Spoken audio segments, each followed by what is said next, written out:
ధర్మపురి సంజయ్ ఆ ఇంటి పేరుకే ఒక బ్రాండ్ ఉంది. అటువంటి ధర్మపురి సంజయ్ కాంగ్రెస్ పార్టీ వీడి ఇతర పార్టీలకు వెళ్తారని చెప్పి పెద్ద ఎత్తున గూడా చర్చ జరుగుతుంది. ఇదే విషయం ఇస్తే అసలు పార్టీ మారుతున్నారా? ఏ సందర్భంలో అన్నారని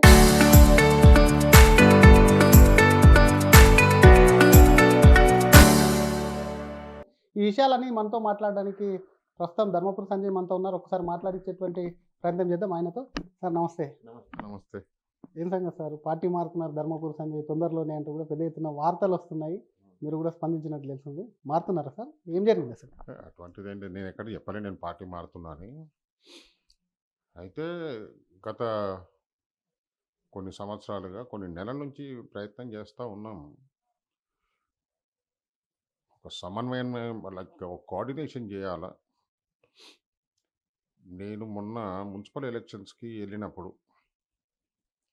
ప్రజలు ఎంతో అభిమానం కొద్దీ ప్రతి ఏరియాలో మా పిసిసి ప్రెసిడెంట్ గారు పిలుపు, అలాగే రేవంత్ అన్న మమ్మల్ని యాక్టివ్గా రోల్ ప్లే చేసి Sanjay you will be recognised in the party అని వాళ్ళు చెప్పి నాకు బాధ్యత చెప్పినప్పుడు నాకు ఎంతో సంతోషంగా అనిపించింది.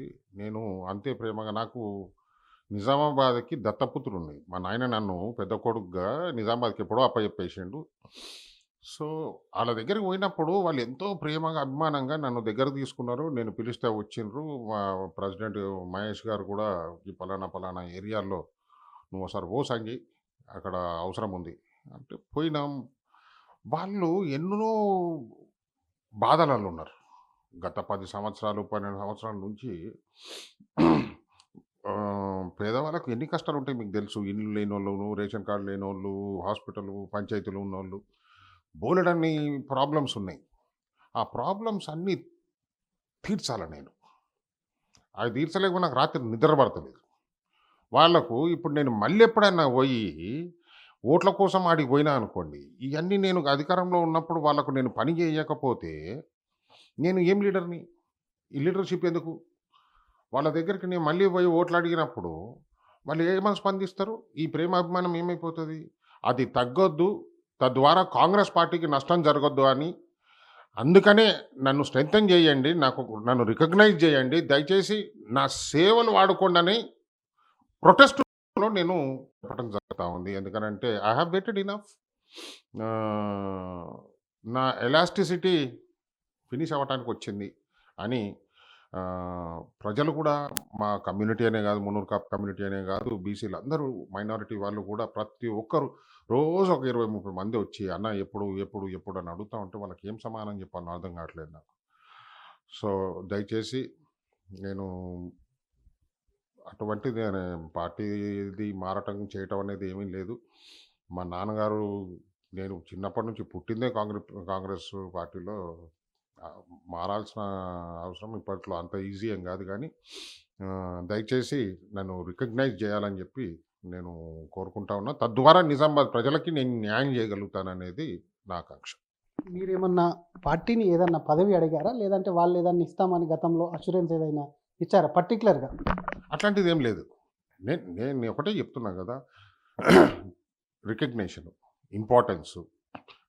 పేదవాడు మన ఇంటికి వచ్చినా, లేకపోతే నాకు ఫోన్ చేసి ఒక ప్రాబ్లం చెప్తే నేను ఏ ఆఫీసర్ కన్నా ఫోన్ చేసి అతనికి సహాయపడి, ఇదివరకు నేను ఎట్లా పని చేసిన మేయర్గా నా దగ్గరికి 100 మంది వస్తే 99 మంది పని చేయించుకొని పోయి నేను స్పాట్లో పని చేస్తా. ఇంటికి తెప్పించుకున్నాడు చేసుడు, నెక్స్ట్ వీక్ రా, ఇవన్నీ ఉండవు నాకు. నా దగ్గరకు వచ్చిన వాడికి పని అయిపోవాలా. అది దయచేసి మా ప్రెసిడెంట్ గారు కానీ, మా ముఖ్యమంత్రి గారు కానీ, మా పార్టీ అధినాయకం కానీ దయచేసి గుర్తించి నిజామాబాద్కి త్వరలో న్యాయం చేయాలని కోరుకుంటాం. న్యాయం అంటే ఏ విధంగా అడుగుతుంది? అదే ఎంపీనా, ఎమ్మెల్సీనా, గవర్నమెంట్లోనా? అది సీట్లు కాదబ్బా, సీట్ల కోసం కాదు నేను అడుగుతున్నా. రేపు ఓట్లు అడగడానికి మనం పబ్లిక్ దగ్గరకు పోతే, నువ్వు మొన్న 5 సంవత్సరాలు మీ పార్టీ ఉండే కదా రూలింగ్లా, నువ్వు ఏం చేసినావా నాకు అని అంటే దానికి ఏం సమాధానం చెప్పాను నేను? ఏం సమాధానం చెప్తా ఆ ఓటర్కి? అందుకోసం అని చెప్పి కనీసం ఈ 2 ఏళ్ళన్నా నేను పనిచేసి పబ్లిక్కి న్యాయం చేయగలిగితే రేపు నేను చేతి గుర్తుకు ఓటేయమని చెప్పి నేను గర్వంగా, ధైర్యంగా ఓటర్ దగ్గరికి పోయి అడగగలుగుతా. అందుకోసం నాకు అధికారం కావాలా, పార్టీలో రికగ్నిషన్ కావాలా, నాకు గ్రీన్ ఇంక్ కావాలా, పబ్లిక్కి పని చేసేటట్టు ఉండాలి. అది మొదటగా ఇట్లాంటి విషయాలు బయటకు వచ్చినాయంటే ఇంటర్నల్గా చాలా ఆల్రెడీ మీరు ఫేస్ చేసి ఉంటారు. అటు ముఖ్యమంత్రితో కానీ, మీ పీసీసీతో కానీ మాట్లాడారా ఈ విషయాల మీద? మాట్లాడే అంటే డీటెయిల్‌గా కూర్చొని మాట్లాడటం అంటూ ఏమీ జరగలేదు. మా పీసీసీ ప్రెసిడెంట్ గారు బాగా బిజీగా ఉన్నట్టున్నారు. ఆహ్, మాట్లాడదాము అని చెప్పి సంకేతం మటుకు పంపించారు. ఒక 5, 6 సార్లు. కానీ ఇప్పటివరకు ఇంకా మీటింగ్ జరగలేదు. అది మీటింగ్ ఒకసారి కంప్లీట్ అయ్యి ఏదన్నా ఒక అష్యూరెన్స్ లాంటిది ఇస్తే బావుంటదనేది నా ఉద్దేశ్యం. ముఖ్యమంత్రి మిమ్మల్ని చాలా దగ్గరికి తీసుకున్నాడు, అతుక్కున్నాడు. సీనన్న కుమారుడు అని చెప్పి ఇట్లాంటియన్నీ కూడా చాలా సార్లు చూసాం. ముఖ్యమంత్రి ఏమన్నా మాట్లాడిండా? ముఖ్యమంత్రి గారి బాడీ లాంగ్వేజ్‌తోని, ఒక స్మైల్‌తోని అన్నీ జెప్పేస్తారు. ఆయన మనసులో ఏముందో నాకు తెలుసు. ఆయనకు మా నాన్నగారన్నా, మా ఫ్యామిలీ అన్నా, ఆయనకు అభిమానం ఉంది. దాంట్లో ఎటువంటి డౌట్ లేదు. నాకు పైన రాహుల్ గాంధీ గారి మీద, కింద రేవంత్ రెడ్డి గారి మీద పూర్తి విశ్వాసం ఉంది. వాళ్ళు న్యాయం జేస్తారు. ఇంకా కొన్ని వేరే సెక్షన్స్ ఉన్నాయి. They have to be tackled properly. అవి టాకిల్ జేసుకొని సరైన సమయం వచ్చినప్పుడు చేస్తారు. సో, దాంట్లో భాగంగానే కొద్దిగా త్వరగా జేస్తే బావుంటదనేది నా ఉద్దేశం అంతే. మీ మీద వార్తలొచ్చినప్పటి నుంచి ఎవరన్నా పార్టీ నుంచి మాట్లాడే ప్రయత్నం చేశారా మీరు? అంటే అసంతృప్తి వ్యక్తం చేస్తున్నప్పటి నుంచి పార్టీ పెద్దలు ఎవరు? పార్టీ మా పీసీసీ ప్రెసిడెంట్ గారు మా డీసీసీ ప్రెసిడెంట్ గారికి చెప్పారంట. చెప్తే ఆయన 2 సార్లు నిన్నొకసారి, ఈరోజు ఒకసారి మాట్లాడటం జరిగింది. తర్వాత పార్టీలో ఉండే నా మిత్రులు గాని, శ్రేయోభిలాషులు, నా మంచి కోరుకునే వాళ్ళు నాతోని ఒక ముగ్గురు, నలుగురు నాతోని మాట్లాడి నాకేం చెప్పాలో నాకు చెప్పిండ్రు. సో, అప్పుడు తెలిసింది నన్ను అభిమానించే వాళ్ళు కూడా ముగ్గురు, నలుగురు ఉన్నారు పార్టీలో అని తెలిసింది. కానీ నేను చిన్నప్పటి నుంచి చూస్తుంది మా ఇంటికి కొన్ని వందల మంది వస్తుండ్రు. మేమెవ్వరిని ఇట్లా చేయలే. వేరే పార్టీ వాళ్ళు వచ్చినా కూడా వాళ్ళను మా డ్యాడీ చెప్తుండే పోయి ఆళ్ళను గేట్ బయట నుంచి రిసీవ్ చేసుకొని ఇంట్లోకి తీసుకొచ్చి కూర్చోబెట్టుకొని మర్యాద చేసి ఆహ్, మంచి పేరు తెచ్చుకున్నాం. అంటే ఎక్కడ లోపం ఉందట? పార్టీ నాయకత్వంలో లోపం ఉందా? పార్టీనే లోపం అనుకుంటున్నారు ఇప్పుడు? అంటే అప్పటికి ఇప్పటికి మీరు చూసారు కాబట్టి. కోఆర్డినేషన్ లోపిస్తుంది అని కనిపిస్తుంది. కోఆర్డినేషన్ చేసుకోవాల్సినటువంటి అవసరము ఆహ్, ఆహ్, ఆహ్, ఇక్కడ మనుషులు ఇంపార్టెంట్ కాదు. Party important. ఇవాళ నీకు నాకు 100 కొట్లాటలు ఉండొచ్చు. That's a different story. But in the larger interest of the party పార్టీలో ఆఫీస్ బేరర్స్‌గా ఉన్నవాళ్ళు, రెస్పాన్సిబిలిటీ పొజిషన్స్‌లో ఉన్నవాళ్ళు పార్టీని ఫస్ట్ దృష్టిలో పెట్టుకొని పని చేయాలి గానీ, మనము అనేది కాదు. When we occupy a chair, ఆ చైర్ మర్యాదని, ఆ చైరు విలువల్ని కాపాడాల్సినటువంటి, ఆ చైర్ ఆక్యుపై చేసినటువంటి పర్సన్‌కుంటది. మీరేమన్నా దీన్ని ఏఐసీసీ దృష్టికి తీసుకెళ్లే ప్రయత్నం చేశారా మీ అసంతృప్తిని? ఇక్కడ స్టేట్ కాకుండా? ఇప్పుడు సంతకాల సేకరణ కార్యక్రమం అనేది ఒకటి జరుగుతా ఉందండి. సుమారు ఇప్పుడు 15,000 మంది దగ్గర సంతకాలు తీసుకున్నారు. జస్టిస్ ఫర్ డీఎస్ఆర్ అని చెప్పి. ఈ 1,00,000 సంతకాలు చేయాలనేది మా ఉద్దేశం. 1,00,000 సంతకాలు కంప్లీట్ చేసి జిల్లా వ్యాప్తంగా ఏఐసీసీకి, పీసీసీకి అందరికీ అందజేస్తారు పిల్లలు. అంటే ఎప్పటికప్పుడు మీ మీద మీరు చర్చలు జరుపుతున్నారు. మీ సంతకాల సేకరణ కంటిన్యూ జరుగుతుంది. జరుగుతుంది సార్. జరుగుతుంది. ఇప్పుడు మనం ఇక్కడ మాట్లాడుతున్నప్పుడు కూడా నిజామాబాద్‌లో హంగర్ స్ట్రైక్ జరుగుతా ఉంది. ధర్నా జరుగుతా ఉంది. కొన్ని వందల మంది గాంధీ చౌక్‌లో కూర్చొని ధర్నా చేస్తా ఉన్నారు. కానీ పదవులకు సంబంధించి కొంత లోకల్ నాయకత్వం అడ్డుకుంటా ఉంటుంది. ఏ నేతకైనా సరే పైనుంచి ఏ విధంగా మీకు అన్ని రకాలుగా ఉన్నప్పటికీ ఏదైనా లోకల్‌గా మీకేమన్నా అడ్డుపడుతుందని అనుకోవచ్చా? అది ఇక లోకల్‌గా పడుతున్నారా, ఎక్కడ పడుతున్నారో నాకు తెలవదు గానీ, మొత్తానికి హర్డిల్స్ అయితే ఉన్నాయి. ఒక్కొక్కటి అధిగమించుకుంటూ వస్తున్నా. సరే పైవాడి సహాయంతోని మా హైకమాండ్ ఎన్నడో సరైన సమయాన్ని చూసి ఆ హర్డిల్స్ అన్నిటిని జరిపి ఆహ్, నా సర్వీసెస్‌ని రికగ్నైజ్ చేస్తదని నేను అనుకుంటా ఉన్నా. జీవన్ రెడ్డి గారితో మీకు అనుబంధం ఉందా సార్ బాగా? ఎవరితోని? జీవన్ రెడ్డి గారితో. జీవన్ జీవన్ రెడ్డి గారు, మా డ్యాడీ ఇద్దరు ఒకటే కాలేజ్ మేట్స్. ఆయన మన ఇంటికొచ్చిండ్రు. నా చిన్నప్పటి నుంచి చూస్తున్నా మా డ్యాడీకి మంచి మిత్రులు. నేను అనుకుంటా 1 ఇయర్ జూనియర్ కావచ్చు మా నాన్నగారికి నిజాం కాలేజీలో. మాకు చాలా ఆప్తుడు. Senior gentlemen. పెద్ద అగ్రెసివ్‌గా ఎళ్ళే వ్యక్తి కాదు. సౌమ్యుడు అనేది ఆ ప్రాంతంలో తనకున్నటువంటి పేరు. అట్లా మాకు చాలా సార్లు చూసాం, కలిసాం కాబట్టి ఆయనతో మంచి అనుబంధమే ఉంది నాకు. అట్లాంటి జీవన్ రెడ్డి అసహనంతో బయటికెళ్తానంటే నిర్ణయం తీసుకున్నాడు. రాజీనామా చేసిండు. ఆయన రాజీనామాకు సంబంధించి ఏం చెప్తారు? ఎందుకంటే మీరు కూడా కొంత నిరుత్సాహంగా ఉన్నారు. హ్మ్. ఆయన ఏమి మాట్లాడారో పార్టీ ఆయనకేం చెప్పిందో నాకు పెద్దగా పర్సనల్‌గా అయితే ఏం తెలవదు. కానీ మొన్న అవకాశం వచ్చింది కదా ఆయనకి. పార్లమెంటు టికెట్ ఇచ్చిండ్రు. పార్లమెంటు టికెట్ ఇచ్చినప్పుడు ఆల్మోస్ట్ పార్లమెంటు సెగ్మెంట్‌లో అన్ని ఎమ్మెల్యే కాన్స్టిట్యుయెన్సీస్‌కి ఆయనే ఇన్‌చార్జి. వాస్తవంగా ఐదింటికి ఆయనే ఇన్ఛార్జ్. ఇంక అంతకంటే పెద్ద పోస్ట్ ఏంది?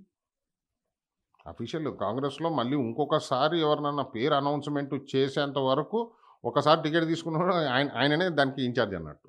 సో, అది పెద్ద పోస్టే ఉండేది. He had lot of work to do. అసలు జీవన్ రెడ్డి గారే ఈ ఈ డిస్టర్బెన్సెస్ ఏవైతే ఉన్నాయో లీడర్ల మధ్యలో, ఆయన పెద్ద మనిషి, ఆయనకి వయస్సుంది, ఎక్స్‌పీరియన్స్ ఉంది, టాలెంట్ ఉంది, అన్నీ ఉన్నాయి.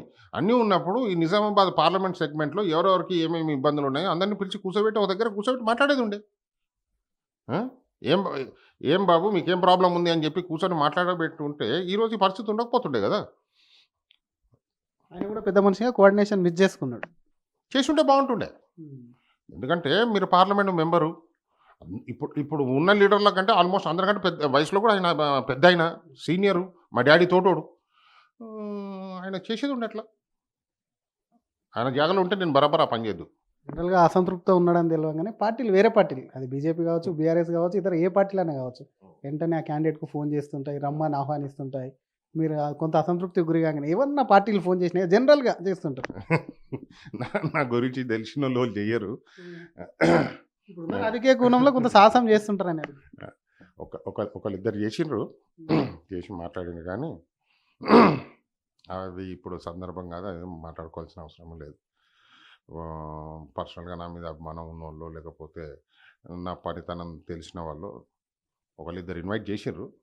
వాళ్ళకు అది నేను థ్యాంక్ యూ అనే చెప్పిన. మీరు నా మీద అభిమానం కొద్దిగా, ప్రేమ కొద్దిగా ఫోన్లు చేసిర్రు. థ్యాంక్ యూ అని చెప్పిన అంతే. ఎందుకు అడుగుతున్నామంటే జీవన్ రెడ్డితో పాటు వెళ్తారు అది ఇది అనేది కూడా మరి ప్రచారం ఎవరు చేస్తున్నారో తెలియదు కానీ బాగానే బయటకు వచ్చిందని నాకు అందుకు. ఆ, మీ అంకుల్ మాట్లాడినరా పోనీ ఇట్లా జరిగిన తర్వాత జీవన్ రెడ్డి అంకుల్ లేదు లేదు తను మాట్లాడలేదు. తను చేయలే ఫోను. మా పార్టీలో ఉండే నాయకులు, సీనియర్లు వాళ్ళే నా ఒపీనియన్ తీసుకున్నారు. నాకు చెప్పాల్సింది చెప్పిండ్రు. బయట బయట పార్టీ వాళ్ళు ఒకళ్ళిద్దరు చేసిండ్రు కానీ వాళ్ళ సానుభూతి అది తెలియజేసారు అంతవరకు. ఒక మాట ఏం చెప్తారు సార్ పార్టీకి సీరియస్గా? ఎందుకంటే మీరు బయటికి వచ్చింది సంతకాల సేకరణ దాదాపుగా 15,000 మంది, 1,00,000 మందికి పోతున్నారు. పార్టీకి నిక్కాసుగా పనిచేస్తున్నారు మీరు. ఏం చెప్పాలనుకున్నారు ధైర్యంగా? ఒకటే మాట సూటిగా చెప్పండి. పార్టీకి కానీ సీఎం కానివ్వండి, అక్కడ ఉన్నటువంటి ఏఐసీసీకి కానివ్వండి, ఇక్కడ ఉన్న మీ పీసీసీకి, మీ జిల్లాకు చెందినటువంటి నార్దర్న్ తెలంగాణ, ఆదిలాబాద్, నిజామాబాద్, కరీంనగర్ 3 పార్లమెంట్లు కూడగొట్టుకున్నాం మనం 2 సార్లు. మేలుకోవాల్సిన అవసరం ఉంది. టైం వచ్చింది. 2 ఇయర్సే ఉన్నాయి. అక్కడ మనం సెంట్రల్లో ఉండే పార్టీని ఢీ కొట్టాలా అంటే బలమైన నాయకులు కాంగ్రెస్ పార్టీకి అవసరం. ప్రతిరోజు రాత్రింబవళ్ళు కష్టపడి ఓటర్ల మనసు మార్చుకొని మన వైపు తిప్పుకోవాల్సిన అవసరం ఉంది. దానికి గట్టి నాయకులు అవసరం. అటువంటి నాయకులను రికగ్నైజ్ చేసి పోయినసారి జరిగినటువంటి మిస్టేక్ మరొకసారి జరగకుండా ఈ 3 ప్రాంతాల్లో 3 పార్లమెంటు సీట్లు, అసెంబ్లీ సెగ్మెంట్లు గెలుచుకోవాల్సిన అవసరం ఉంది. అందుకని వీలైనంత తొందరగా మేలుకొని నాలాంటి నాయకుల్ని 3 జిల్లాల్లో రికగ్నైజ్ చేసుకొని వారిని త్వరగా పనిలో పెట్టమని చెప్పేసి నా విధానం. Thank you sir. ఇది అసలు ఉత్తర తెలంగాణకు సంబంధించినటువంటి అంశంలో అటు కాంగ్రెస్ 3 సీట్లలో, ఎంపీ సీట్లలో స్థానం కోల్పోయింది కాబట్టి తనలాంటి బలమైన నేతను ఇప్పుడే గుర్తించి అక్కడ ఆ సీట్లను తిరిగి పొందాలి. కాంగ్రెస్ గెలుపొందాలంటే తమలాంటి వాళ్ళని కూడా గుర్తించాలి. పార్టీ సరైనటువంటి స్థానాన్ని, సముచిత స్థానాన్ని కల్పించాలని చెప్తూనే పార్టీకి సంబంధించి మార్పు అనేది ఎక్కడ చెప్పలేము. తనకు పార్టీలో ఉన్నటువంటి అసంతృప్తి, పదవి ఇస్తామన్నారు, కష్టపడ్డాను పార్టీ కోసం. మొన్న జరిగినటువంటి మేయర్ ఎన్నికల కోసం కూడా ఎక్కడ పార్టీ చెప్తే అక్కడ కూడా పని చేశాను. పని చేయడం కాకుండా మేయర్ పీఠం దక్కేలా కూడా కృషి చేశాను కాబట్టి తనకు సంబంధించిన తన అభిమానుల నుంచి ఒత్తిడి వస్తుంది. ఎక్కడ కూడా తనకు కార్యకర్తలు తను నమ్ముకున్న వాళ్ళకు పని చేయలేకపోతున్నారు. తనకు ఏ పదవి లేనందున కాబట్టి డెఫినెట్గా పార్టీ సముచిత స్థానం కల్పించాలి. ఇదే డిమాండ్. పార్టీ ఆలోచన అనేది కూడా కొంత పుకాలరే వస్తున్నాయి. దాని మీద ఇప్పుడే స్పందించలేని అని చెప్పి కూడా అటు కాంగ్రెస్ సీనియర్ నేత ధర్మపురి సంజయ్ అంటున్నారు. కెమెరామ్యాన్ గజపతో శ్రీధర్, RTV, హైదరాబాద్.